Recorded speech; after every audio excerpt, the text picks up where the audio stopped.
আরে বেটা আমি তো বিপদ পড়ে গেছি গা। কি বিপদে বললি? আরে একটা ঘর দিছিলাম, এই ঘর দেওয়ার ভিতরে ঘর কমপ্লিট করছি।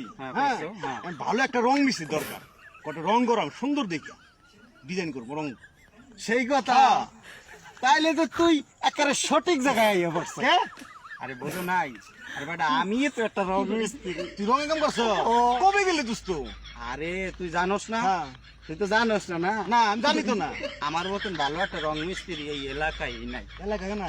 তোর ঘর না সুন্দর কই দেয়া, আমি রং করে দেব। তাই ভালো রং মিস্ত্রি তো পাই না, পাইছি একটা। আচ্ছা শিখলি কবে? দেখলাম না তো। দেখো না, তাহলে এইবার রোল ক্যামেরা অ্যাকশন। এই যে ছোটবেলায় না এরকম ওয়ালের পাশে যাইয়া এরকম ওইটা যে কত রং করছি, তুই হ্যাঁ দেখো নাই? তুই একটা ফাজিল একটা এমনি রং করে মুখটা রং করে কিন্তু ফাউল কটকে দিয়েছি আল্লাহ রে।